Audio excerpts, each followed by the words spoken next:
Hi, I'm Ben. I'm Jen. And this is Brian Mondy. Hey, guys. So Brian went to grad school with us. he did. I did. I wore my lizard shirt to commemorate Miami, so Oh, nice. there you go. Yeah. So the image that, my usual go-to mental image of Brian is singing AC/DC at a karaoke bar in South Miami, but he's also a philosophy professor, and he's written some stuff about humor, and we're going to talk about that. Yeah, him being here isn't just random. Also, Right. Silver's here. We got, and I was like, hey, Silver's already here. Hi, Silver. Hi ho, Silver. I wonder how many times that. Oh, man. Yeah, I missed an obvious one there. I'm sure I've never heard that joke. No doubt. I am nothing if not original. Yeah. Fair. Ben, your face is hanging off the. There we go. Yeah, am I too close? I feel like I'm like, Yeah. So after a year teaching online, like I've pretty much tried to avoid video for the last 6 weeks or whatever. that's fair. Yeah. I make class videos. It's really fun. I love it. I can laugh at all my own jokes, and if they're not laughing, I don't know. Oh, that's true. That's true. You can make incredibly dated cultural references. And you don't see their puzzled faces. Yeah, I know. Which was already happening to me, I think, like in the very first classes I taught as a graduate student. You're very old. There is that. Well, I had to grow a beard to distinguish myself from the students, basically. And it just stuck around. Fair enough. So I think that there are a couple of different questions you could ask here. I remember way back when you were writing, there was this like summer ethics thing that people could get grants to do, and you told me that you were writing something. I think back then it was about whether something could be a joke could be funny even if it was morally problematic. The answer is yes. And yes, that was actually literally, like you said, that was the topic. I said, yeah. Yeah. Yeah, I mean, that's the gist of that debate. Or the somewhat more nuanced view would be like, to what extent, if any, does the morality of the joke affect whether it's funny or how funny it is or whatever. But yeah, that was mostly because I wanted to do one of these ethics internships and I couldn't think of anything like I really thought about. Like I really wanted to think about it. I'm like, wait, I can write it about this and they'll like give me money to work on it? Like Fair enough. I mean, what do people who think that it that is like I can understand saying that that there are jokes certainly in certain times and places, maybe some in any time and place that you shouldn't tell because it would be wrong. But Yeah. what's the case for saying that the actual like intrinsic funniness of it is changed by the moral wrongness? Yeah, I think it kind of like I haven't thought a ton about that debate in a while because I thought it was sort of a strange debate. But I think it can get cashed out in like one of two ways, right? One way is just sort of empirically, is it the case that when people find a joke immoral, they're less likely to laugh at it or Okay. which like them finding it immoral doesn't necessarily mean it is, but in a lot of cases, their assessment is probably correct. So I think like Noel Carroll, who's mostly known for writing about art, like defends that view. But so his view, it turns out to be like, well, yeah, maybe, but that's not that interesting. Like you're pretty much saying something like, some people, when they find something not funny or not like immoral, also don't find it funny, which is like, Sure. Ben's always showing me these memes or these jokes, and I'm like, why is this funny? Yeah. Yeah, like And they'll be like, fine, never mind. The stronger position is that there's like some sort of, I guess, objective or objective-ish assessment of funniness that can be affected by the morality of it, which that seems a lot hard. Like, part of it for me is I'm not really sure how you get to the objective account of funniness. Yeah, right. Necessary. So I think that paper way back then basically just looked at that, like, well, do we really think there's this objective sense? That seems strange, because if things are objective, then that would allow that, like, we could all be mistaken about it, right? So there could be some joke that's just actually funny that nobody's ever laughed at, or like. And so if you tell a joke that nobody has ever laughed at, you can comfort yourself with, with the idea that it's theoretically possible that it's actually hilarious. It's just no human being has ever recognized that. Right, like maybe that's caricaturizing the position, but it seems like if once you say it's objective, right, then then you're like sort of, in the simplest sense, you're like in the realm of science or something where, oh yeah, like we could have all this evidence for it, but turn out to be wrong, right? And it's like, I don't know, do we really think humor's like that? Like, yeah, right. I tend to think like something like some sort of expressivist account is probably what you're going to need to give.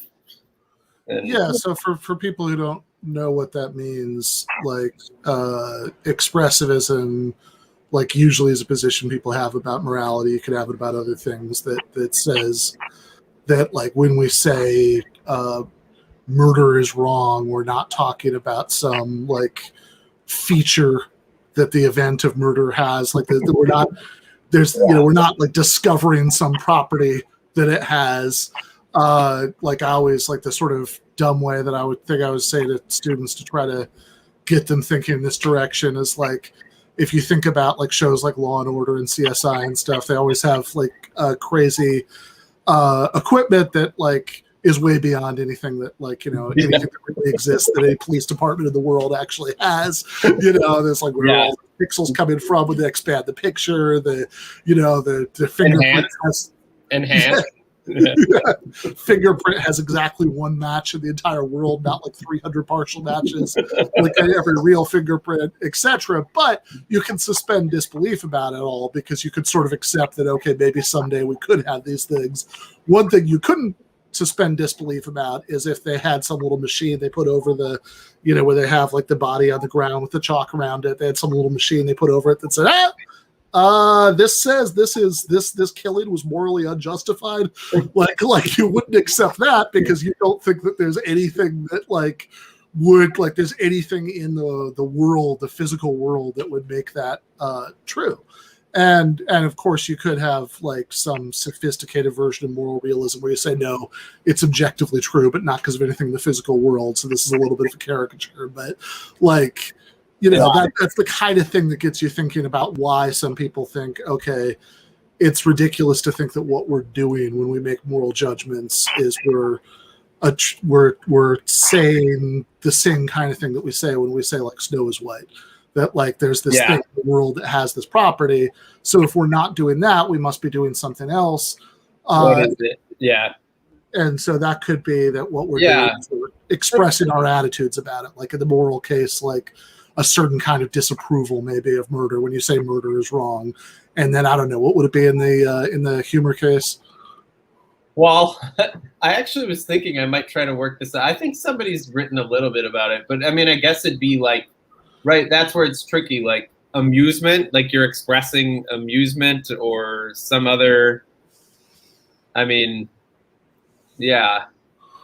And it could depend too, I guess, like maybe in part on the kind of humor, right? If it's like derisive humor, then maybe you're expressing disdain for a certain kind of person or Well, that's what Plato thought was wrong with humor, because we were expressing our superiority to other people. Yeah, that's like right. So then you get into like, well, what are the traditional accounts of humor that people have thought about, which yeah, so you got like Plato and Hobbes who have this superiority, right? Hobbes is I think he has the great term, sudden vainglory at one's superiority over others, or some awesome. Vaingloriousness. It's just like such a great word we don't use anymore. So he had that idea, right? Like, which a lot of people will say, well, that might be like some humor. It seems hard to say that's all humor. And then like the relief view kind of came after that, right? That was Freud had that view. And I think like, you know, there's probably still some psychologists defending something like that, right? So then I guess maybe you're expressing a kind of relief, which maybe in some humor you are. And then that's the thing, like you said, in some humor, it just seems like, yeah, you can find examples of all of these categories, but not everything fits into any one of these theories. That's why I think like if you can do, well, I'd have to think like I had, you know, I don't know, you've probably had Mark Warren on, and he thinks about all this stuff for ethics, right? So like I feel like, oh, he's probably gonna, if he heard this, never like, had you guys are getting it all wrong.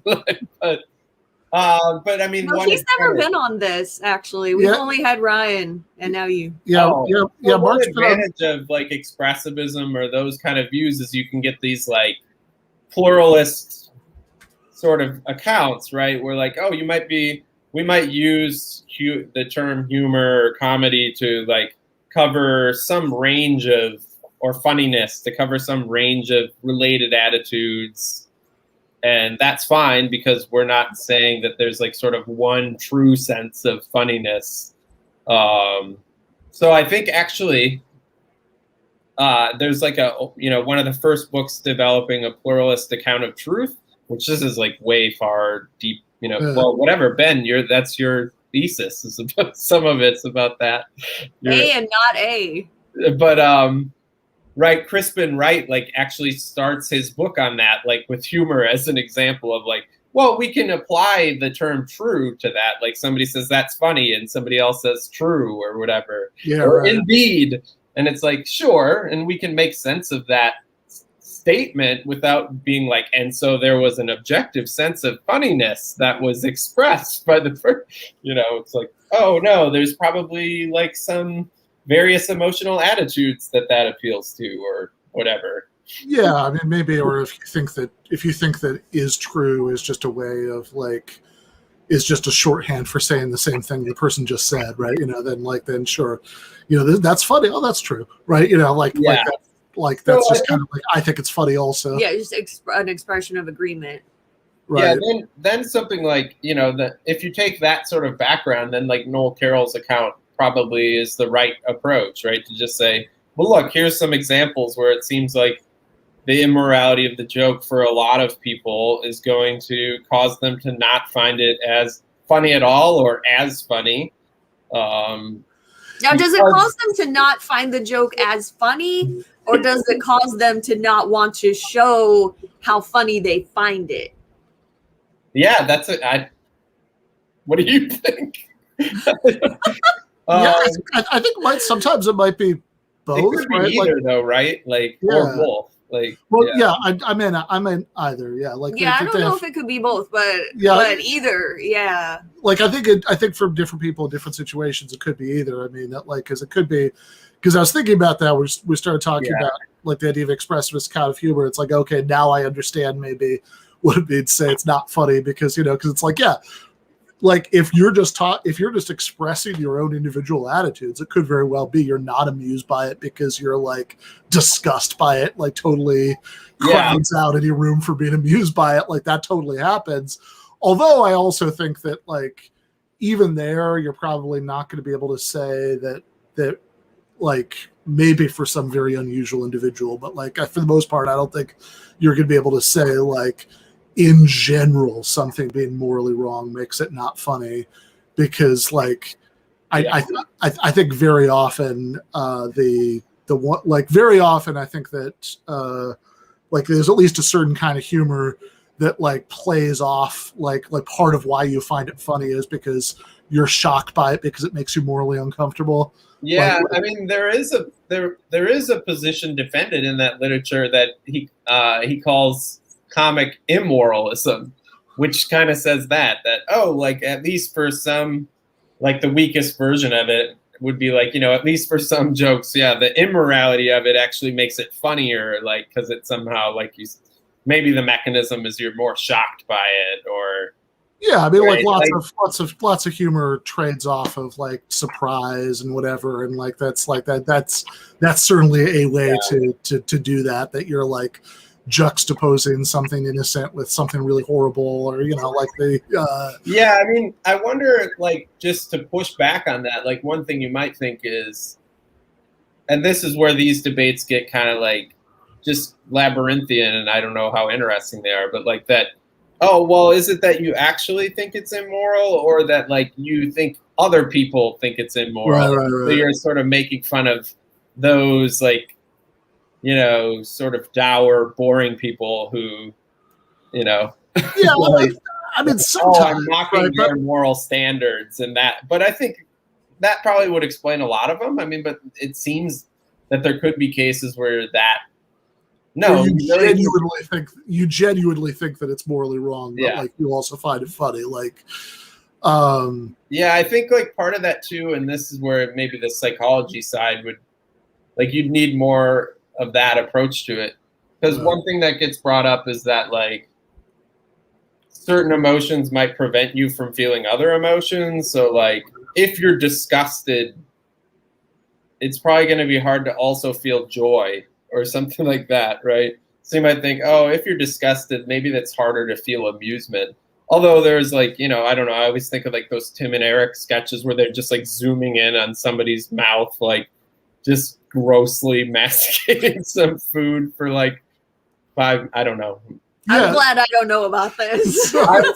I don't know. A lot of the humor I like is like, as Ben knows, like super bizarre, and like, so then, which is kind of nice because a lot of this like literature ends up focusing on jokes because, it's easy to express a joke and then talk about it in writing, right? And so you just end up doing that, and it's like, but like jokes are like in some sense like I mean, I guess people say puns are the lowest form of humor, but like jokes are like barely above that, right? Like when you think about stuff that you think is really funny, it's usually not like some joke, like in the sense of a joke. Yeah, right. Like you think about like a stand-up comedian who you think is really funny. The stuff that you think is funny isn't like, I mean, I guess there's some people like Anthony Jeselnik sort of does this. Yeah, right. Or like Mitch Hedberg, like that. Yeah, that's like not what most comedians are doing anymore. Is like usually they're just kind of telling stories in a funny way, or making extended observations, in a funny way. Is part of what makes dad jokes funny that they aren't funny? I think. Probably, right? Like at least not for kids. Like young kids think they're just funny, right? But young kids just like my nephews are like 7 and 5, and they just really like jokes. Like any joke is great, and they'll tell you like 20 times. But I think like for older people, it's like the groaneriness of the joke is part of what's funny, right? If you were like the actual dad who told those jokes, like you thought they were funny, like people would be like, oh, like kind of boring, like. Yeah. I was wondering if maybe part of it is that, the idea that you think the joke is leading you one place, but then it flips and it's leading you somewhere else. That maybe when you hear somebody start to tell a joke, and then it turns out to be a dad joke, then that's an instance of that. Yeah, because that's like that fits well with probably the most popular going theory. If you want to have like a unified theory of humor, right, is incongruity. Yeah. That's like part of the complaint about any of these views is like, well, you can make them all fit, but like probably only by making the view super vague so that it's not very useful. But that would be a good example of like, like we all know a joke structure, right? Right. And then when somebody sets you up, they're going to tell you a joke, and then they tell you a bad joke. That's itself like a meta joke, right? Yeah. Yeah, right. Or like Norm, there's comedians who do that, right? Like Norm Macdonald, like Ryan Lake loves Norm Macdonald, and he's kind of known for like these like anti-comedy or whatever, like jokes. Yeah, that's true. And I mean, I think oftentimes just like, I mean, I'm thinking to like offensive jokes that I find funny. Don't tell any. You know, often they work that way, right? I mean, like, well, I mean, so the example that I use in my book, you know, the comedy chapter is David Feldman, who's a podcaster and also is a comedy writer and has worked as stand-up. He like during a very serious interview once when he was sort of thinking this as like an archetypal David Feldman joke, you know, it's like he was, you know, we were talking about like some mass shooting that had happened at a synagogue, not very funny, right? And you know, just to start with, and he was leading tragedy plus time is comedy. yeah, exactly. And he was and he was setting it up in a and you know, he was like steering the conversation towards gun control because he was like, look, I think we have to talk about the guns because you know, anti-Semitism, you know, it's always going to exist. Perfectly timed comic pause as long as I do this show. Good joke. Right, it is a good joke. And I think, like, you know, the least funny thing you can do to a joke is like try to think about how it works. But like, I think that's you know, but I mean, I think that like the fact that it's got that like jarring juxtaposition with like this like incredibly offensive claim that David Feldman is like causing anti-Semitism, you know, by like being too Jewy or something, you know, that's like the, you know, I mean, Feldman as a last name, like you are, yeah, like that's So my favorite joke on the like talking about humor thing, I think it's attributed to E.B. White. That's like talking about humor is like dissecting a frog. To do it is to kill it, or something like that, right? Like, right. But yeah, like also that joke probably has like multiple elements, right? Like it's bringing in him, so there's some self-deprecation. There, like it's funnier that he says it than that you had it say. Absolutely, right? Like, and yeah, and that like fits actually a little bit with like the account that I developed in my most recent thing, that like, well, what we often worry about is like, are you taking the subject seriously at all, right? And then like, it seems like, well, of course you're going to take it seriously because you're going to spend a whole podcast talking about solutions to it. So the fact that you joke about it is okay. Whereas if somebody was just making those jokes and then being, you know, at the end being like, so it's good that happened, and then let's move on, right? You'd have a very different. No, that's true. Just like, well, nothing you can do. You know, thoughts and prayers, and on to the next piece of news, right? Like, no, fair enough. I realized when I read your paper that the guy that you talk about a lot, Morial, I've been using an article of his in my ethics class to talk about this very subject, and I found a picture of the magazine that had the chocolate child with the bite taken out of the head. Yeah, I just read that. Yeah. And when I show that slide, I put it in a PowerPoint and I show that slide, and there are always a couple people who will laugh, and everyone else in the class kind of looks at them like, that's not funny. Yeah. And you're like, well, there's a sense in which it is. It's just like kind of hacky, right? Like even at the time it was hacky, but yeah. He's kind of like, so Morial's probably like the biggest name on like, or at least the person who's done the most work on this stuff probably in the last like, I don't know, 50 years. Like, so yeah, I don't agree with him on everything, but he's like great. He's a good place to start. This was the first book I read on it, which is by him. Like, so Yeah, I found his article. I used this book about, it's called something like Ethical Issues for You, directed at college students. Oh, So it doesn't have a lot of the same boring, over and over retreads. It has a lot of new and different stuff. So that's yeah, violinists and yeah, that is not in there. bathtubs. That if he pushes the one kid's head under, Right. Yeah. I mean, those are good papers, but yeah, it's always nice to find something else. Yeah, no, that's fair. I've actually never taught this in like that kind of course. I don't know. Maybe I felt like it was too frivolous or something. I have to hit them with like the heavy subjects or something. I feel like they enjoy the frivolous stuff, at least as a break from the heavy stuff.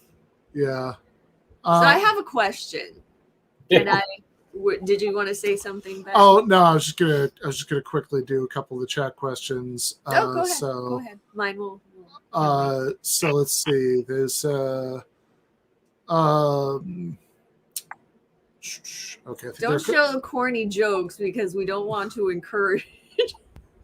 Well, I think there were a couple questions that have already been answered. So, but I think that I like George Carlin. In fact, I like George Carlin a lot, considering that, like, in some ways, he's an example of the kind of comedy I often don't respond to, which is the sort of like very ranty, kind of comedy that. You don't like a good rant? That seems surprising. I like a good rant, but I think that there are, like, I don't like this sort of Lewis Black kind of thing where it's like really you're just like doing an intense rant and there's nothing funny about it. It's just that, like, the intensity is supposed to be funny, and like that, like, I think wears pretty quickly.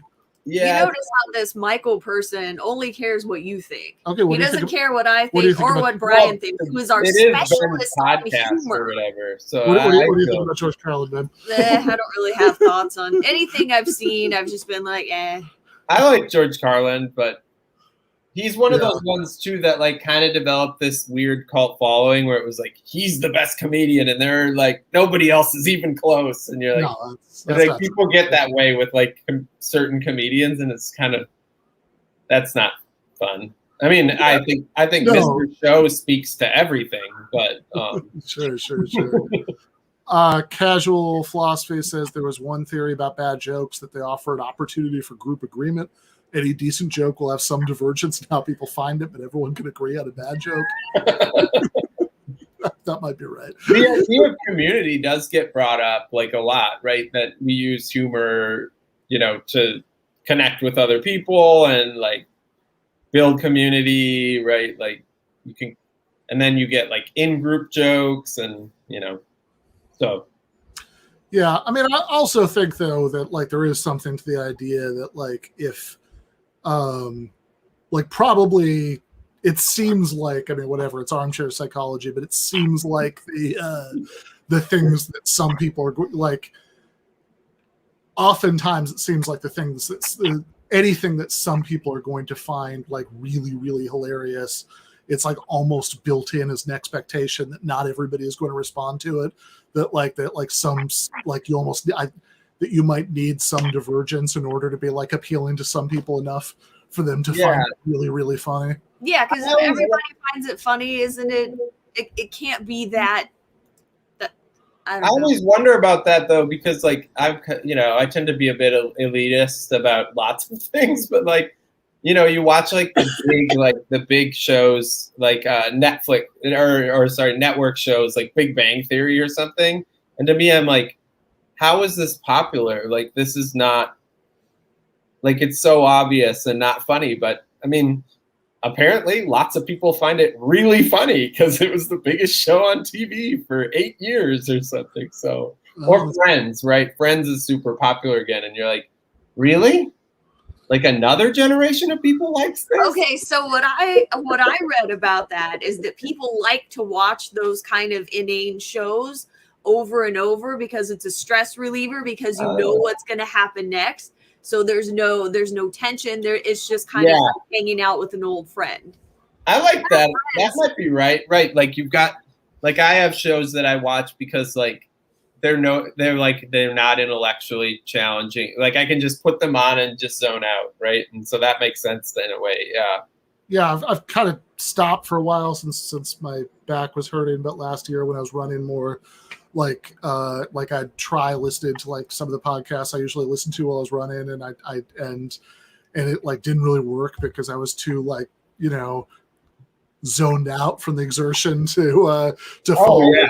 Fall. No, that was me. Like I was only listening to like comedy podcasts, but they had to be ones that were like not trying to touch on any real issues at all. Yeah. Oh, it's Mark Warren with something weird attached to his face. Looks like a carrot, sort of. Is it a flower? I don't know what's going on there. Yeah. Should say Mark. Mark hasn't been on Philosophy Friday. He has been on the channel a few times for a few reasons. Mark doesn't like me, and so he refuses to come on Philosophy Friday. Yeah, that's true.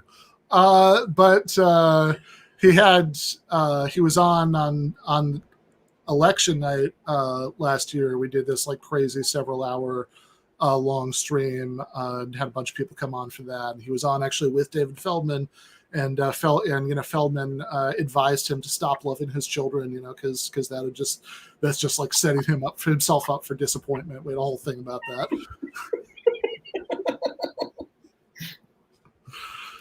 Yeah, is that something you can like actually do? Just like I don't love them anymore. Yeah, fair enough. Do you remember what you were going to ask earlier? Yes.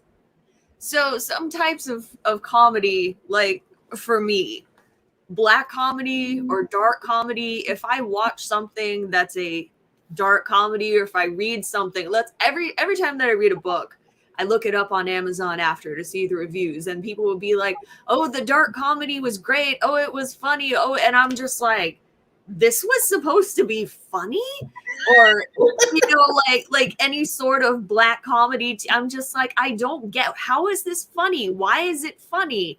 And it just goes completely over my head. I don't understand which parts are supposed to be funny, or why, if someone points out like that right there, that was funny, I don't understand why it was funny. So how come some humor works for some people and not for other people? Yeah. I guess I'm not totally sure, but I think like that impacts this idea of like there being some sort of objective standard, right? That like, because if there were, then we could just say like, oh, you just have a bad sense of humor or something, or you have a good one and the people who wrote that have a bad one, right? And it seems like that's not right. Like once it's explained to you, you might just not think it's funny because you didn't get the joke. But once you're told what was supposed to be funny and you just don't find it funny, like there's not a lot more we can do there. But if you don't find, like, there's a whole type of humor but that I just miss. Yeah.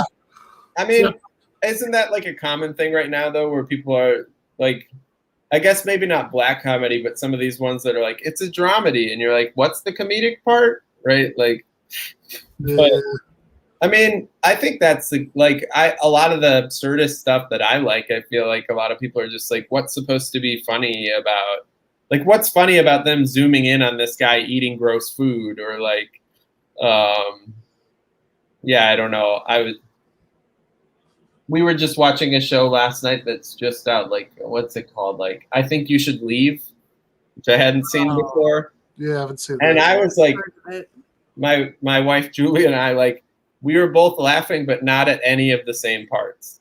Like, she's the one who pointed it out. She's like, so we both think this is funny, but for completely different reasons, because the parts you like I don't like at all. Like, like, for her, it's like really awkward comedy. She doesn't like any of that. She's like, I don't know how, like, that's just not funny to me. It's just uncomfortable, right? Like, yeah, I mean, I think my dad is like that. Yeah, I was thinking that. And I suspect, I guess it goes back to the thing about Tree tells a joke in the jungle. Yeah. Morality and humor. That it's kind of, it might be the same thing. That's just like the uncomfortableness just like crowds out any chance of being amused by it. Yeah. Like, is that so, Jen, for you with black comedy? Is it that it's like just too like the unpleasantness, cringy or uncomfortable or something? Like I don't even like if it's a book and I don't know that it's supposed to be a black comedy, I would never recognize that it was supposed to be a black comedy until someone tells me. Right. Nothing has struck me as funny. Yeah. Yeah, I wonder, like, there probably is something just to like social cues or something with that, right? Like, I wonder if that connects to like different cultures and what they find funny, or like, you know, I don't know, like, do people, like, this is literally a question I don't know the answer for, but like, do people with like autism, on the autism spectrum, or other like social cue, like, you know, disorders, like, do they have a harder time picking up humor? Probably some, but some are probably super funny. Like, I guess Nathan Fielder, I think he claims to be autistic, and I don't know, I think he's really funny, but yeah. Side note, on the spectrum is a really strange expression, because like, well, we're all on it, I guess. Yeah, definitionally, if it's a spectrum, right? Like, but that's I mean, just to be fair, right? Like, the newer psychological definitions are all defined spectra. Like, right. You know, that was the big change in the new DSM, was that pretty much everything was a spectrum, right? As opposed to like either you have it or you don't. Like, yeah. No, but yeah, fair. No, I mean, that seems right. Like, if it's a bell curve, then we're all on the curve somewhere.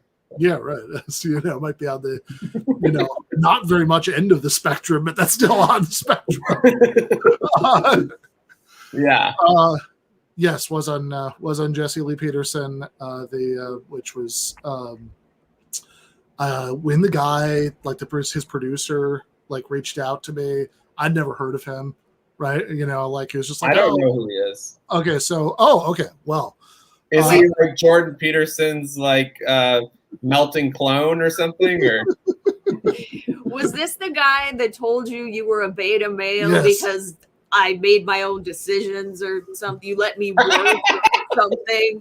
I was able to have a job. I said, well, okay, so what was that? So Jesse Lee Peterson is this sort of kind of a shock jock. He's this like ultra conservative black man who I think more than a few people have compared to Uncle Ruckus from the Boondocks. But he has this really popular YouTube channel, and I didn't know anything about it, you know, when I was invited to go on. And then like the night before, I remember, because I think I was going on a Wednesday, and so like on Tuesday night I was doing TMBS, and I mentioned it, and people were like, "Oh wow, I can't believe you're doing that." I was like, "Okay," I like looked him up, looked at his Wikipedia entry and saw a bunch of like sort of like super crazy right-wing positions. I was like, okay, whatever, it'll be a hostile interview. I've had hostile interviews, it's not a big deal. And then we have hostile discussions all the time. And then it went on, and it was like there were a lot of like crazy like loaded questions where like if you like started to like give any kind of nuance at all in the answer, you'd be like, why are you running? Just yes or no, you know? And, tell me why you're not a beta male. Well, I don't really think that's a useful term. Oh, you're yeah, exactly. It was all like that, right? Like, and like, and I mean, I think it's definitely funny because I'm being the straight man in that scenario, because like I didn't come into it expecting what it was, and so I'm just like getting increasingly annoyed over the course of it. It's like, what the fuck is this? I don't understand. What in language? Yeah. Your mother-in-law is gonna watch this. Yeah. He got you though. Yeah. Really got you. Yeah, and there was a point where he asked me about abortion, and and I said the obvious things you'd expect me to say. It was like, okay, but what if your wife was, or you marry? Okay, what if your wife was pregnant with your child and she wouldn't get an abortion? I was like, well, I don't think it would be a child yet at that point. It's like, oh, you beta male, right? Wow, okay, beta male. And that was so, but that wins the argument. Yes. He also you always know you're in for a really informative and useful discussion when people are using alpha and beta terms. Those are really trenchant and useful. Yeah. He also at one point demanded that I tell him where logic comes from, which is it's like, you tell him about logic. Where does logic come from? I think the right answer was supposed to be God, but I'm not quite clear on that. Yeah, you didn't. Right. I'm sure that your nuanced account of well, there's a few different views of that. Let me go. Stop running. Well, the word creation implies a creator. So yes, that's right. I forgot about that. Was that from a Q&A at a talk in Miami? Yeah. The semantic argument for God that we use the word creature and creature. Oh yeah, that was the existence of a creator. Yeah, we have talked about it a little bit, Mark. Come on, time. Hey, at least he's here. We covered. Brian's not here at all. What's that? So the fourth view that we didn't talk about at all, which I think is actually kind of interesting, is the play theory. Which is that if you think of laughter related to other places where people laugh, like kids playing or people playing sports, or that then you might think, oh, okay, well, humor is a kind of play, right? And then where you're somehow adopting a fictional frame, or which then maybe is nice that so one advantage of that is that animals can play, right? We might wonder, do animals have humor? Do animals perceive things as funny? I think the octopus perceives humor. Really? Yeah, I've been really into octopus. People are really into octopuses right now, or octopi, right? Yeah. There was that My Octopus Teacher movie. And no, I just happened to read about it in some short little thing, and that I was on YouTube watching documentaries and stuff. It does seem right, but you would expect there'd be some continuity evolutionarily. So then you might in some broader sense, you might think, well, humor falls under some type of play, but then you might be able to subsume I think Morial does this in places where he thinks well, if you want to define which kind of play is humor, then you need a further account. Octopuses is correct, apparently. Okay.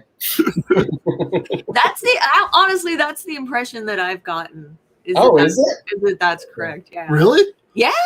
Oh, okay. That does take me to a very good, if you haven't listened to Brian Regan's bit about plural words when he's a kid, that's a super good bit. I don't know this. So yeah, it's from one of his older ones, but it's him in class and the teacher's picking on him, and she's calling on the other kid, and then so finally it gets to Erwin, what's the plural of goose? And the geese. There were a group of geese. And then they're so Brian, what's the plural of moose? So then he's not going to get fooled this time. He says, moosin'. It's moosin'. See, I like to call us the Burgeye. Now I want to get a gift. Gift of the Burgeye. Right? There you go. Yeah. not only did I not see Cole and Josie Lee Peterson, I'm very proud of setting that up. They were the producer after I went on kept asking if there were other leftists I knew who'd be willing to come on the show, and I kind of ignored the first few times. Then I was like, you know what, Cole James Cash, because I knew he would just like not like try to earnestly answer questions, and that he would just be like offensive and funny, and well, yeah, you and I have talked about this before, because I'm like, I don't know how you do these, like some of these things, but I think it does relate to your sense of humor that like you find it like somehow amusing or entertaining in a way that to me would just be like frustrating. like why would I voluntarily do this? But like, well, I think Ben does find things funny that I would find frustrating or annoying, I mean, I for sure. I mean, look, if nothing else, I love dark humor. I mean, like that's so. Well, it's not that I find it frustrating. I just don't. It's a total black box to me. It's like a thing. Oh yeah, dark humor. Yeah. What would be an example of a thing that you find frustrating that I find funny? I don't know. I don't know that I have any examples. Or what's the example of like the black comedy, like that you were like, I didn't even see it as comedy. Like what would you just like, okay, so I read this book recommended by my brother-in-law called The Egyptologist, which is really amazing and everybody should read it. Okay. And I thought it was a great book, but nothing in it struck me as funny. And then I went on Amazon and people were talking about the great black humor in it or dark humor and how it was hilarious. And that just baffled me. Okay. Yeah, I haven't read that. So but you still liked the book. You just didn't. Yes. It would have never occurred to me that it was funny in any way. Yeah, that's right. I remember this. I think it was longer than 60 seconds. I think it was 3 or 4 minutes that he was on. But yeah, I remember that was one of the answers that Jesse Lee Peterson asked him, "What is a man?" And Cole said, "Not you." Oh, that's a good humorous response. Yeah.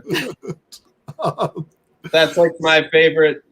My favorite Cheers is the one where he goes on Jeopardy, and then it's like 3 presidents, but he can't remember who they are. So it's who are 3 men who've never been in my kitchen? And he's like, well, it's true. Those guys have never been in my kitchen.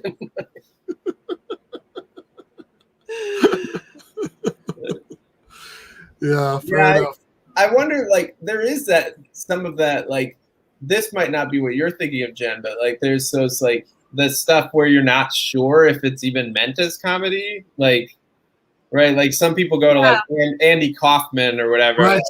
Like especially when he was doing like the wrestling, like did he think that was like funny or did he just really like wrestling, right? Or like not something I'm familiar with. Andy Kaufman. Yeah. So like Andy Kaufman, he's this sort of like groundbreaking comic, and then he was on Taxi, but so toward the end of his career, he was doing this thing where he would like go to like wrestling matches and then like wrestle women, but he'd like lose a lot, like pro wrestling. And then he like got in an argument with Jerry Lawler, who's like this, famous wrestler. I think he's like still one of the announcers. Right, which is like, well, maybe he just thought that was like really funny. Like there are a lot of like comics and people like that who like find the theater of wrestling just great. Like Ron Funches is one. Yeah, I mean, so this makes the line about Andy Kaufman in a wrestling match that makes sense now. Yeah. Yeah. So like people wondered, like, is this another one of his performance bits? Because he used to do this bit where he would just like get on stage and act really nervous and like. People would kind of hate him, but like some people thought it was really funny.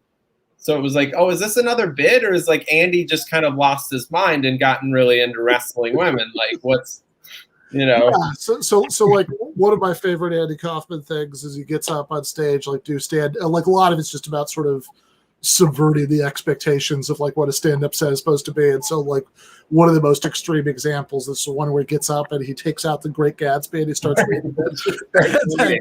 Obviously people in the audience are like, what the hell is he doing? Is there like a joke that's coming? And he just kind of like keeps bowling through reading it. It's like, oh, you know, here's the next line, here's the next line. And like, it's not intrinsically funny to read the opening lines of The Great Gatsby, but it gets really funny just because of his dogged insistence on doing that. Well, and in that context, right?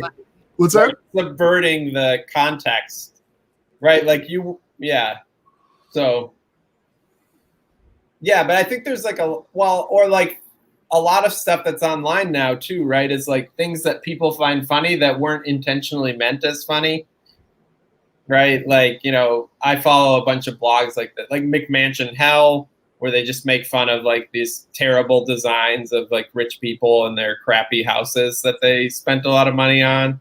I mean, that's good for you as a socialist, like, you know, but it's like this pretty funny, like architecture writer who just like talks about how awful all these designs are and like, you know, or like sucky tattoos or like all that, right? There's this whole like genre of like, that's probably a lot of it probably fits in with like thinking in terms of superiority, right? That like, oh, look at these people, I'm better than them. Yeah, the people of Walmart. Yeah, is that what it's right. called? Whereas those seem like more mean-spirited, but like when you're just laughing at like the rich person who's like tried to make a castle for their house, like, you know, it's like some sort of Disneyland mini golf course castle, like then it's like, oh, look at that. They have all that. Wait, how is that not just as mean-spirited as the people of Walmart? So I think it seems to be basically the same thing. You're just going at a different category. I think the difference is probably just the target. Like, I mean, I don't really mean-spirited. Yeah. I don't really subscribe to this, but like a very common way of like making the distinction is like, it's okay to punch up. It's not okay to punch down. I agree with Ben. Like, I don't know if I buy that distinction. Really, like that's probably like a lot of these things. They end up being like pretty good heuristics. It's just like once you start taking them as like a rule, then they don't really work probably that well. But like as a heuristic, like it's probably good. Like, you know, try not to like make fun of people who have it worse than you, right. Or whatever. But yeah, it's probably. I shop at Walmart, but I don't go on hot pink Spanx. You know, right. So why does that person have it worse than me? It's just that they think that looks good. Right. Yeah, and so far as it's not like me, you know, maybe it's just that. Like it doesn't. Not everything on there is mean. Like, you know.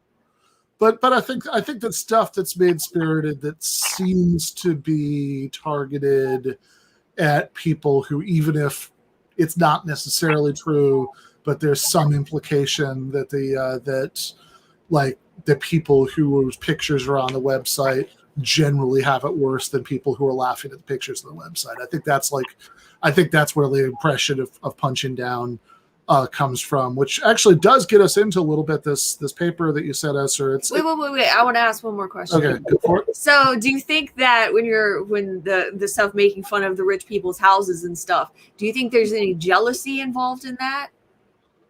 I mean, probably for some people, but yeah. I don't think for the author of the blog anyway, like they seem to just think these are hideous and why would anyone want to live here? Okay. But I would think that at least some people, you know, kind of like the sour grapes thing. Well, I can't have that, so I view it as something negative. You know, I can't have that, so I think it's funny. It's not something I would want. It's ridiculous. Excuse me. Yeah, no, that's probably like that's where you get in trouble, right? Is if you like try to play like armchair psychologist and figure out what everyone who's laughing at something's motivations are. But yeah, I mean, like I love playing armchair psychologist, though. It's one of my favorite things. But it's everybody's least favorite thing to have done to them. Like, you know, like the most frustrating thing somebody can do in an argument is start diagnosing what your motivations are for thinking what you think. You know, I usually don't. I usually just tell Ben how I've diagnosed somebody else. So I'm diagnosing you, everybody. I'm just not going to tell you about it. Yeah, I like to wait till we've left the restaurant to then judge the people whose conversation I overheard. So it's not so much that's, punching up or punching down. It's punching later. Yeah. Later, as opposed to just like across tables or like that. Yeah, fair enough. But yeah, I mean, yeah. But I mean, I was going to say the thing about the audience. So we like the thing that this paper you sent us, which is being published somewhere. Or... Oh yeah, so I'm sending the proof back, but it's supposed to come out, I guess, later this year. Still, it's a book.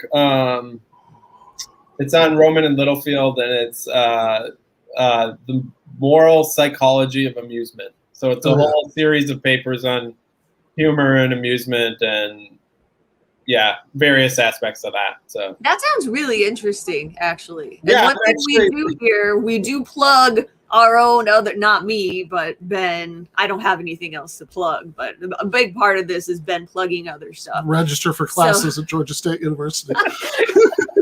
Yeah, you can. So the book does have a website. It's on their website. I saw they're going to release it as ebook too, and then probably if you're at a university, then hopefully it'll be like you can get it for free or whatever. But.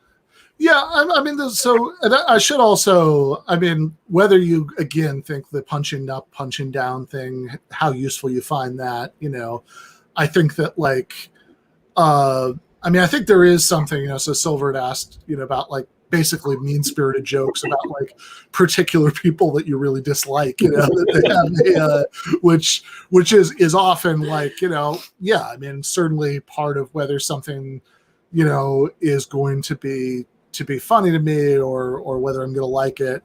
I'm sure part of it is just how I feel about the, the individual, being mocked, for better or for worse. But in this paper, wait, let's stay on the Trump for a second. That was one thing that we did talk about is, if you make a joke about him because he's a bad person, then if whatever he's doing is caused by dementia or mental illness, then it's not funny. Yeah, even if it is Trump. Right. Well, and that's where it's what's the subject here? Is it the mental illness, or is it that the person who has the most power in the world is mentally ill? That seems like a more fit subject than just that has dementia, right? The whole thing about, I don't know if this is true, but that he thinks he's going to be put back into reinstated in August. Just saying that is funny already. But if you don't it even need comes a out joke. of some sort of just the fact that he thinks that is funny.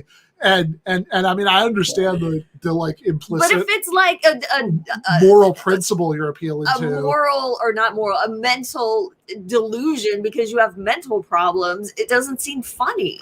It's not something to laugh at. So again, I understand the moral principle. I will say just as a psychological self-report that maybe it makes me a bad person, but has absolutely no impact on how funny I find it or don't find it, what it is that I think gave rise to this belief of his, whether it's something that's diagnosable or, whatever, just him thinking that this is going to have to happen is funny to me. I mean, I guess I could imagine that a different person, that their mental illness might get me to the point where I felt bad for them and thus that crowded out my ability to find it funny.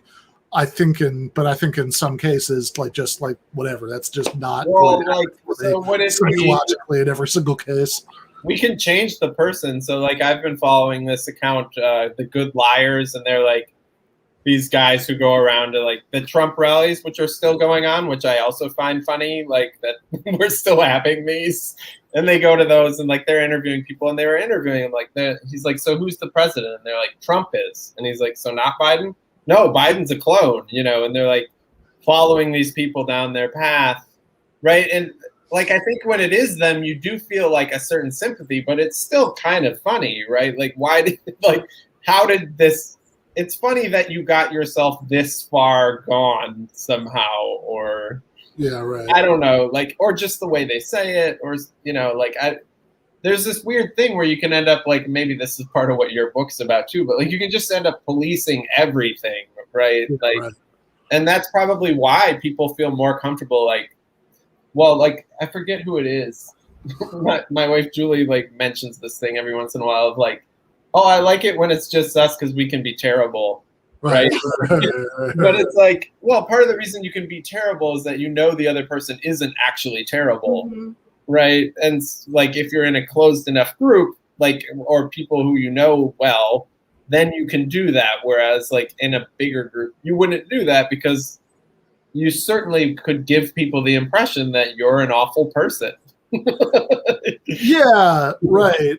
That there, yeah. I mean, look, whatever. I mean, like, I'll also cop to the fact that, I mean, there are definitely, like, you know, I mean, when I, like, trotted back out the Feldman one that I've already used in the book and I've already used as other examples, there were other jokes that, like, rose to the surface of my mind that I think are funny. I was like, yeah, I'm not going to tell that one in the stream. I'm not gonna put that here. Yeah, like, that definitely is also a, you know, that's a thing that often that we all do, and I think that's probably just inevitable that, like, you know, you're going to have, like, some taboos in some contexts, you know, although also a lot of the things that you're going to find funniest are playing with those taboos, and, like, you know, Yeah. I mean, that's, yeah, I mean, we talked about that earlier. Actually, there's this really cool example that it ended up getting cut from the article, but it was in the like, mini series Fosse Verdon about Bob Fosse, the, like, director and choreographer. He did, like, Cabaret and stuff.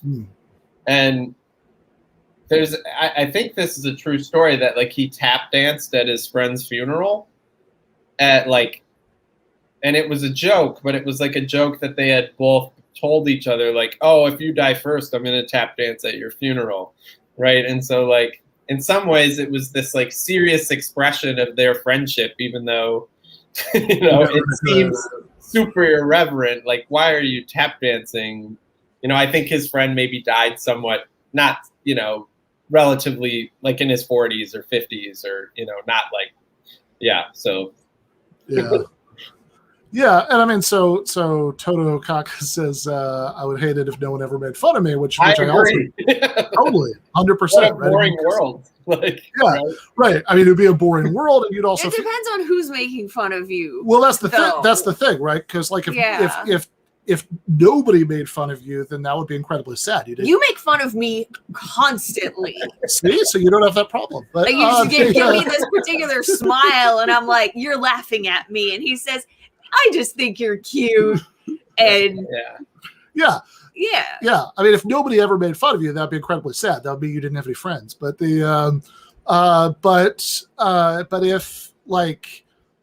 but context is also important there, right? I mean, that there's that, like, even the same joke, and this does get us back into the stuff from the paper you sent us, which I want to talk about for a few minutes at the end. Like, even the very same joke to a different audience can be not only more or less funny, but, like, also, like, more or less, like, morally objectionable to tell, right? You know, that, like, you know, like, but if you just pull your shirt collar as you do it, then that negates it, so you're fine. Oh. yeah, right. I mean, like, where you think they're coming from, why you think they find it funny. An example I saw somebody bring up in the chat, and that you also mentioned in your paper, is Dave Chappelle. Despite, by the way, the fact that Dave Chappelle is somebody who's complained a lot, right, about, like, people being overly sensitive about jokes. And I'm not even necessarily bringing that up to say he's hypocritical or that I don't agree with some of his complaints, but, like, he has but, like, despite that, right, he very famously ended his show because he thought that, like, some of the jokes kind of about racial stereotypes that, like, white people were laughing at for the wrong reasons. Yeah, I actually did put that example in the paper. Right, because he seems to have, like, certain standards, right, which sounds, you know, is unsurprising, right? I think like a lot of comedians try to say, like, you can joke about anything and nothing's out of bounds. And it's like, yeah, but you don't really think that. Like you know. Yeah. It's easy to say that nothing is out of bounds. Probably realistically for everybody, at least some things are out of bounds, at least in some context. Yeah, and I think morally speaking, they should be, right? Like it would be surprising if like humor were unlike all other utterances or actions, that there are moral and immoral ways of doing them. Like, right. If this were the only thing that there was no way to do it, that it could ever be a moral problem under any circumstances. Yeah, which is like that's part of what my paper talks about is like, well, we do seem to have this contrast of like humor with seriousness, and so then you might think, oh, as long as it's humor, then you're not really being serious about it, so you can say whatever you want. And it's like, well, no, because you might be showing people that they shouldn't be serious about, say, the risk of people being shot in synagogues, which obviously they should be, right? Which doesn't mean you can never joke about that. It depends on the context, who's telling the joke, how you tell it. Yeah, like, well, to take Carlin's version of that was like, it depends what you exaggerate, right? Like, so, yeah, I don't know where I was going with that. Yeah, no, so like in this paper, you're talking about a slightly different subject, the one we were talking about earlier. It's not like, can morally objectionable jokes be funny, which seems like obviously they can. Yeah. Obviously they can, right? Yeah, like that's where we've all had a little dig in the paper where I'm like, here's why we maybe should quit focusing so much on that debate. Like, it seems like one of those philosophers debates that like you try to explain it to people who aren't in that field, and they're just like, yeah, who cares? Like, what? Yeah, right. Yeah, I mean, like it, but certainly, like, even if there are things that that it's probably true in every case that for all of us that there are things that we haven't found funny, and part of the explanation of why we don't find them funny is they're so morally objectionable. But I also think you'd be a slightly unusual person if there was never a case where you genuinely found something morally objectionable and also you genuinely found it funny. But did you find it less funny? See, that's where you get into the, and you're like, oh, really? Like, yeah, and that really does seem like the level of psychology that like pretending you can do it from an armchair is just weird. It's like, is this like, especially is this like an empirical generalization about every human being like in the world that like they all find things at least like 1% less funny? Yeah, or you get down the road like this. You and I have talked about this, about you like making this your profession or whatever you want to call it. Like, really, is that like what you want to spend your life? Like, that's what you find meaningful, is like these little tiny disputes about. Like, yeah, right. I mean, I guess if like you have to, like, there's worse ways to make a living, but like if you have choices, like. Yeah, right. Like, but I do think there are like, right. I agree with your like general thesis in your new book that like, yeah, this isn't the most important issue, and we shouldn't like spend all our time talking about the morality of humor either. But like, there are, it's something that people care about, and like, we all consume like lots of humor, and so like thinking about it. Totally.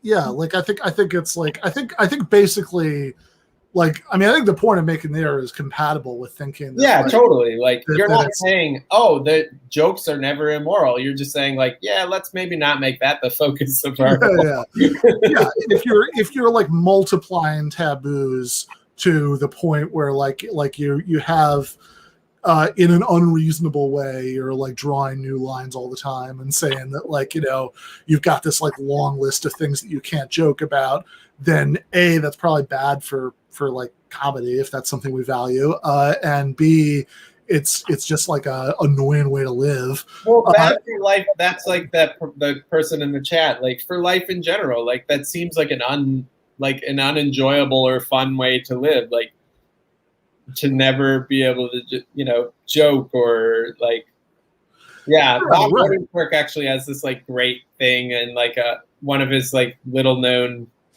he's like got this old timey thing, and it's like this, old timey guy supposedly giving you advice on comedy, and it's like, the comic and the real are always at odds, and like, but it's like, oh, if that were the case, like that would be awful. Like, just give me the one where everyone offends everyone. That sounds better than like the one where nobody ever jokes. Like, yeah, right. Like, and also, of course, I mean, really getting to the point of that, like the larger point of that book, even outside of the comedy chapter, like the more you sound like an annoying, overgrown hall monitor, the less people are going to the less people are going to want to listen to you when you're talking to them about, questions about justice in the real world that are maybe more significant than that.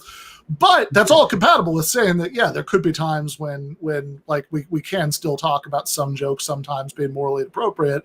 And I think part of what you're trying to do in that paper is to sort of like say, okay, so there's the position that some comedians take, probably not a very reflective way, that like, oh, it can literally never be wrong to joke about anything under any circumstances.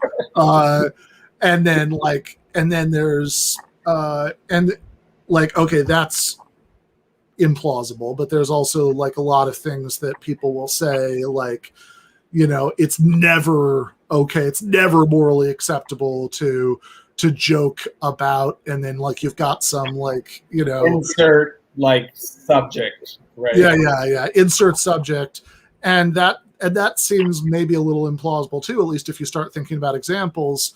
And so like what you're trying to do in that paper is to like think about like, okay, let's say if the answer to this is neither everything nor nothing, there must be some sort of like rubric we could use to decide, which things. And so you're trying to like set forward, like not in detail, but like in general abstract terms, what that might be. Well, yeah. Sorry. Oh, go ahead, Jen. In the paper, you talked about the rape jokes are never funny thing, but they can be if you're making you can't make fun of the rape victim, but you can make fun of other of the rape culture and stuff like that. Like, so maybe there are no topics that are off limits. You just have to make the jokes in a certain way. Although even that would say like the victim as a topic is off limits, which like I'm not smart enough to think of one, but like you could imagine some really objectionable victim that you thought like that was funny of. There's the Tosh joke, right? So his is like not really. Well, his original one though is kind of funny, and the joke is on his sister, right? Like it's, I think like even the Jennifer Posner, right? Like who makes that point, Jen, like says, oh yeah, like the original joke Tosh was telling is actually funny, and I think if I remember, the joke is sort of a play on like some character trait of saying like. But, I don't remember the original joke. Then the joke that everyone found objectionable was like him just saying like, wouldn't it be funny if this audience member got raped? Because the audience member was like bugging him. And then people are like, well, and then it just seems like, well, why would that? Like, what? And like after the fact, it's sort of like, oh yeah, that's like what happens when you're flustered on stage and like, whatever, right? Like, yeah. But the broader debate, I think, like was interesting about, oh, well, what is it about these jokes that, and so I think like, well, so what my account tries to do to use a joke trope of callback, right? Like spectrum that, well, look, like we can talk about different ways in which the joke takes certain things more or less seriously, as opposed to saying, oh, like he clearly supports rape, or he's a misogynist, or he, this person who told a maybe insensitive race joke is a racist. It's like, well, maybe, but I don't want to get into like all that. Like, let's talk about, well, what is the subject that we care about, that we think ought to be taken seriously? Like people ought to learn more about it, or they ought to do something about it, or they ought to have different emotional attitudes about it. And then see, well, does the joke encourage people to do that or not, and to what extent, right? Like, yeah. So could it be Yeah, actually, as you're saying the earlier part, I was thinking about like one of the ways that, Michael Brooks, I think, pulled off a lot of bits that like described in the abstract sound kind of offensive, but like never really had people get mad about it. Generally speaking, right? Like that they. Like one of his most beloved characters when he did impressions was Nation of Islam Obama, who was just like a really good Obama impression, but he's saying like Nation of Islam stuff about white devils and things like that. Right. But I think probably part of the reason that like flew was that was that at least one level of the joke is at the expense of anybody who like actually thinks that that's like what Obama, that like Obama is like some like radical who hates white people. Yeah, right. Like, so, yeah, like there's a sense of understanding that he's not that makes it good, right? Like, yeah. So Whereas, right, if like one of those guys did it, you probably wouldn't think it was that funny. It'd be like, really? Like that? Well, you see those bits, I guess, right, where you're just like, oh, like that's like certainly, like, and which is another thing too, right? I mean, there are lots of things that, again, at least just as a matter of the psychology of amusement, at least in my own case, I guess I'd be reluctant to try to generalize. Like, I could also think of like, I could definitely think of jokes that are bits, that I haven't found funny. Not so much because I'm offended by them exactly as just because like the whole thing is built on a premise that I just fundamentally disagree with. Yeah, like, well, I these aren't in there, but I think like there was this good thing that came out like probably since I wrote that paper of like all these like 80s movies and these things that were supposed to be funny in them that are like, oh, like, yeah, like, Revenge of the Nerds, like there's like a rape scene in it or something, right? And like, sort of. What? Sort of. It's like it's kind of yeah, by deception. In and then like, or like, so the show Black Monday on Showtime has like done some jokes about that because it's set in the 80s and they'll like be like, did you see this? And then one of the characters will like point out the obvious thing now that like, oh, that's really weird. Like, or I think our friend Nick Wilcher recently posted like, is it just that swearing was funny in the 80s? Because I don't like see what's funny about this. Like, I forget what movie it was. But. Yeah, which it could be, because I mean, like there's like some like stuff that's like, jokes that are funny because they're about like juxtaposing innocuous things with shocking things, like as things that used to be shocking become less shocking, like that probably becomes less funny. And I mean, like children still find swearing funny. No, that's true. That's true. Well, swearing is funny. Like, right, there are situations where adding the swear word does make it a lot funnier. That's true. Like, I was actually at a comedy show last night, and the one that caught me, like she was talking about somebody, and then she threw in the word like Kimberly at the end, like, yeah, well, it's not really like that, Kimberly. And I was thinking like, okay, that makes it way funnier, but why? Like, why is it putting the name Kimberly at the end? Like, yeah, right. Like something that's just that it's like just something about like making it a specific person and being annoyed by. Yeah, I didn't like the sound of it, right? Like my wife always says, like, I'm like super amused by like sounds in like she's like, yeah, like I would probably do great in like one of those like Spanish language televisions, where they like just add all the like and like the cartoon sounds. Like I just think that's funny. Like I know it's not right. But like to me, like, yeah, right. Like, but I mean, even think like, okay, I mean, something that I guess would be an example, like maybe like social progress making something less funny, is it seems to me like, being, as was pointed out earlier, very old, I could remember, like we point that out every week. I can remember. Yeah, but we're the same age, I think. So that's I don't know if I like that. You didn't have to out yourself right there.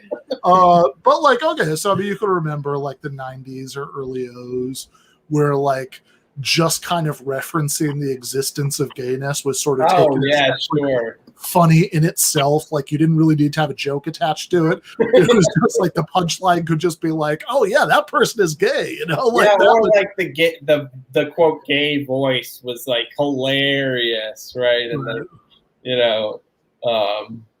yeah, or like somebody just does this, and it's man, that's and you're like, right, and it's like, yeah, but it's you're still like, oh geez, I don't know, I know a lot of gay people. I don't know if I've ever seen one do that, but that was like, the like signal to, oh, that character is gay, but we're not going to say it though. But isn't it funny that now we all know? Like, right, exactly.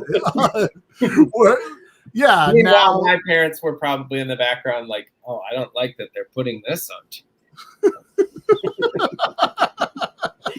Okay. Now, I shouldn't say that. They're very nice people. Whoops. Like this right here. Is that supposed to be funny? Wait, so just that the homeless guy looks funny? Is that the... Dark humor is like a homeless... I mean, is that statement supposed to be a joke? Oh, I think it is. Yeah. Like, there's this thing, right, where, like, people are like, it's funny because it's true, which that one may be, like, it's got a little of that, but it's still put in, like, a humorous Why would you way. laugh at a homeless man? Yeah, see, I don't find that... Why why is that funny? I mean, I think the idea is just... I mean, I say this with love. I don't know if that person's a patron or whatnot, and I shouldn't, but like I have but like, I mean, I don't think that was the best constructed example ever, right? But I mean, the structure of it looks like it's meant as a joke. Right? Yeah, exactly, right. Like the I don't. Why is it funny though? Okay, well, it might not be funny, but it's funny. Yeah, I mean, it's sure, that doesn't mean it succeeded in being funny, but I mean, like. But you can imagine that person thought it was funny. So, yeah, right. And that's also totally fair. I've definitely had that experience. But they have, yeah, that's Mark's specialty is the dark joke. That yeah. Then everyone's just like, I don't know if I really like that tall guy. Yeah. But I mean, like, okay, like an example of something that would be like. Something that I did find really funny. There's when Louis C.K. Still had his show Louis. There was it was like interspersed a la Seinfeld with like a stand-up bits, and one of the ones it was interspersed with was this thing about was about homelessness in a way, and it was like there was. I'm not going to be able to do it justice, but it was something like he was describing this like friend of friends or something, or distant relative or somebody who's like visiting him in New York for the first time, and said, she's like noticing all the homeless people, and like Louis is just surprised, like, oh, I don't even see them anymore or whatever. Yeah, and like the joke. And like it's done in this very elaborate Louis C.K. way that is very funny, but or at least was to me. But like in the but like basically that the shape of the joke is that this woman who like lives out in some rural area and has never been around, like urban poverty before, is like kneeling down, and there's this like homeless guy who's in like really, really bad shape, and in a sort of elaborate way that ends up being funny. He describes it, and like just how awful a condition this person is in, and says, "Oh my God, you poor man, are you okay?" And then he's like, "No, we don't do that." And she's like, "Oh, is he okay? Does he not need our help?" He's like, "Oh, he does desperately. We just don't do that." I mean, you silly country girl, like, so it's like, I guess maybe in that case, it's a joke about like callousness. Yeah, well, he was good at that. Like part of what makes the objectionable parts of him worse is that some of his jokes were so good and well constructed like that. Like his whole thing about like how he's like secretly evil because he drives like this fancy car, but he could just as well be just as happy with like a Ford Focus and give that money away, and like, right. But So while you were talking, I was thinking there's like tons of examples of homelessness as used as comedic bits. So like think of Chappelle's Tyrone character. Right? Like part of what's funny is like his drug-addled, or I'm thinking there's a pretty good David Cross bit where he's describing like the junkies that are like still somehow standing but mostly asleep, and like the posture they're in, or like, then you can go further back, like the Emmett the clown, right? Like he was and hobos were supposed to be, funny. Like I don't know if certainly lots of people have found homelessness or dereliction funny, like right. So, like Slaughterhouse-Five, like I think the description of the main character when he's down to like one silver boot and like a weird coat and whatever, right? It's funny even though like he's miserable and like he's not homeless, right? They're in a war, but like that sort of I don't know. Like maybe it's objectionable that we or people find it funny, but it's certainly been the case. Like, I don't know. I mean, I guess in some of these, like you can like maybe break down like, is it the, like the thing itself that like. Because like if you just say that in the abstract, like finding homelessness or drug addiction, funny, that sounds awful, right? Terrible, right? Like that sounds like despicable that you'd find that funny.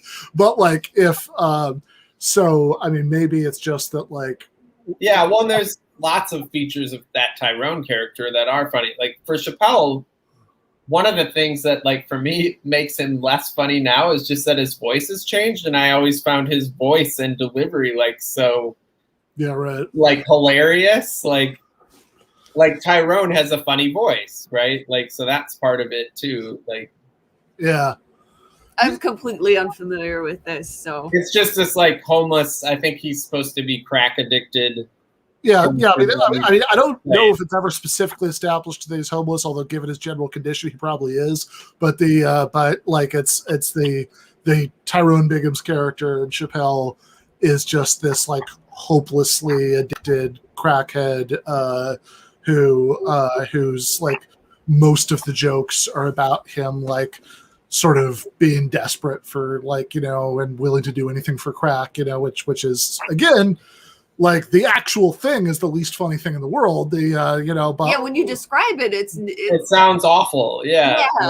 And I wonder, like that's a bit where you wonder, like, is that one that he was thinking about, right? Like, because obviously, like his experience of that, like use of crack and how people were treated for using it, like he, was in Washington, like during the peak of all that, right? Like. The city of Washington, like there was a lot of that going on, as opposed to like me, like I'd never been around crack, right? Like So it might be like even if you find it funny and somebody who also finds it funny, it might be for slightly different reasons. Yeah, and like and I take that stuff super serious. Like I think just like how we've responded to drugs as a culture and so on, like. But on the other hand, the Tyrone character like still makes me laugh. Like I don't know if it should, but it does. I mean, like sure. I mean, right? That they have and you could say, oh, well, that's dehumanizing to these people, right? Like, but which maybe. I mean, it depends how it's structured, but right. I mean, that there are I mean, I certainly like I've known people who've struggled with drug problems, and I've and it's certainly again it's the least funny thing in the world, but that doesn't necessarily mean that you can't construct a bit about it where the bit is funny, even though that's the subject matter. Now you can ask whether basically who's the bit at the expense of, and maybe that answer is relevant either for the morality or for the humor or both. Or like on my view, right? It might not even be who it's aimed at, but like, does it in fact encourage people like to take take the subject less seriously. Yeah, like to be flippant about it, or to, you know, view it as a failing of those people, or that they're hopeless, and so why even bother to like try to help them? Like, I mean, that's probably reading way too much into the Tyrone sketch, but we can imagine like Right. that compounding, right, where like we can look back at the 80s and go, well, here's this whole trope of, you know, really dumb gay characters, right? That like probably did contribute to certain attitudes in the culture about, or like really, or I guess to be fair, not really dumb gay characters, usually just like really like well, yeah, by I guess stereotypically yeah. like, you know, flaming gay characters. Like I remember that was actually a Patton Oswalt bit on one of his albums about how you know, there was some like rom-com script where he was like up for, you know, the role of the gay best friend, and like the first part of the bit is about him like making fun of the absurdity of the fact that in the year 2000 or whatever this bit was, you know, we're still like, that's still a stock character that like, you know, like how embarrassing we're gonna have. Yeah, and I guess, right, by dumb I meant just like it's dumbly written. Right. Yeah, and then yeah, right. Because like his particular like part of the joke is that he was going to subvert it by being like the first, like playing it as the first ever gay best friend who wasn't wise and witty, but was just like kind of dumb, you know, like that they. That's a great bit. Yeah, I remember that bit of his. Yeah, where he's just going to actually be really dumb and like give terrible advice and like be super sloppy. Well, they kind of did that a little bit in the Sarah Silverman program with like the Brian Posehn character, and I forget who the other actor was. Steve Agee. They're like this like sloppy, you know, cup. But it's like, yeah, like it was subversive, but only insofar as it's like, yeah, there's gay people like that. But like, given the TV tropes, it's like, oh well, wait, these characters are gay, like. You know, Brian Posehn's like a sloppy, tall, you know, like bearded, goofy guy who plays Dungeons and Dragons, and like probably to watch it now, you might be like, that subversion might not even read because we don't. Right. There are more characters that have been like more, you know, we've gotten away from that gay best friend. Right. Yeah, Sarah. Yeah, man, and